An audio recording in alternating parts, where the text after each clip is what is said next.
बहुत पहले मैंने एक गाना सुना था कि मेरी ज़िंदगी से जाने का क्या लोगे तुम, क्योंकि मैं कहीं भी होता हूँ तो मेरी नज़रें तुम्हें ही ढूंढ रही होती हैं। खैर आई थिंक वो वाला रेफरेंस तुम समझ ही गए होगे तो क्योंकि ये मूवी अपने पुराने डीसी के चैप्टर को हमेशा के लिए एंड करेगी।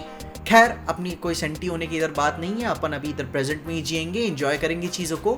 जहाँ टू बी ऑनेस्ट ट्रेलर मुझे बहुत पसंद आया एंड मुझे ऐसा कोई डर की बात ऐसे ट्रेलर देख के लग नहीं रही है कि पिक्चर पिट जाएगी अनटिल अनलेस अंदर ही से उनको पता ही है कि उनकी राइटिंग हगी हुई है। लेकिन खैर जो कि भाई तुम लाइफ को जानते ही हो कि भाई कितनी भी प्रिपरेशंस करके चलो लेकिन उसका कुछ और ही प्लान होता है, वरना तुम्हारी वाले ने तुमको अब तक हाँ बोली दी। आर्थर को लेकर उसे रियलाइज भी नहीं होगा कि मैंने किसी एवं बंदे को मार दिया था और उसका बेटा अभी भी भाई बदला लेने के लिए पागल पड़ा हुआ है। ऐसा डेडिकेशन एंड फोकस चाहिए जिंदगी में। जहां मूवी की स्टोरी क्लियरली भाई अपने ट्रेलर में ही पूरा बता देते हैं कि कुछ lord of the rings type Sauron वाला मामला चल रहा है ब्लैक मैंटा के साथ, जिसके पास ब्लैक ट्राइडेंट है, एक इवल पावर जिसके मीर एग्जिस्टेंस से ही चीजें करप्ट होना चालू हो जाती हैं, जो कि इसका असर हमें डेविड केन में भी देखने को मिल ही जाता है मूवी में, वही अपना ब्लैक मैंटा। जो कि भाई तुम इसके क्लाइमैक्स फाइट में ही थोड़ा सा पॉज करके देखोगे ना तो तुम्हें रियलाइज हो जाएगा कि उसके हेलमेट में भाई वो टूटा हुआ है, उसके अंदर पानी घुस रहा है। दैट मींस कि ब्लैक मैंटा उस ट्राइडेंट वाली पावर से अब अंडर वाटर सांस भी ले सकता है।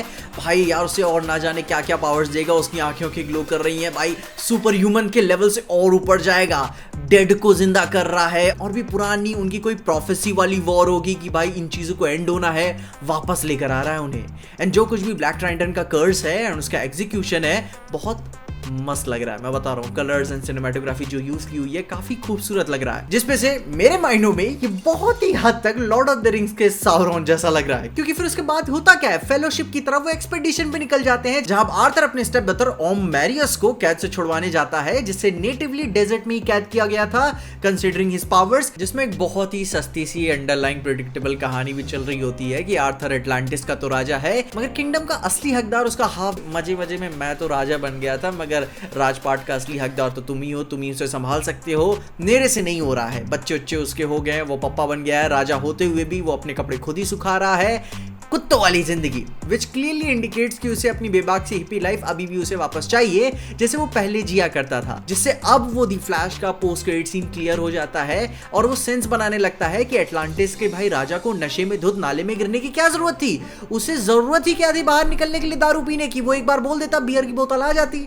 लेकिन फिर भी वो गया बार में, उसने सस्ती बियर खरीदी, पी के धुत हुआ, अकेले पड़ा अपने करीबी लोगों के साथ, अपने जानने वाले लोगों के साथ, क्योंकि उसे अपना पास्ट याद आ रहा था, उसे अपना पास सता रहा था कि भाई मैं पहले कैसे जिया करता था। जो कि भाई उसके लिए पैसे सही है मगर वो राजपाट टाइप्स इंसान नहीं है बनी। खैर अब यहाँ पे ब्लैक मैंटा का करप्ट होने के बाद पूरी अटलांटिस रेस को वो खत्म कर देना चाहता है, मगर अब उसे अटलांटिस के 3 राजाओं से भी लड़ना पड़ेगा क्योंकि वो बेबी भी तो है। जहाँ भाई जेम्स बॉन्ड का ट्रेलर जो बनाया है उससे मूवी पता चल जाती है कि कितना खूबसूरत काम किया है उन्होंने। It looks like a Disney movie, Poppy vibrant colour से खूबसूरत ब्लेंड के साथ। एक्वामैन 1 ऐसे ही नहीं पसंद आ गई थी, उसकी सिनेमेटोग्राफी अलग ही सैचुरेशन पे चल रही होती है भाई, इतना स्वीट से खूबसूरत सा लगता है कि एक टाइट सा हग लगा लो इसे।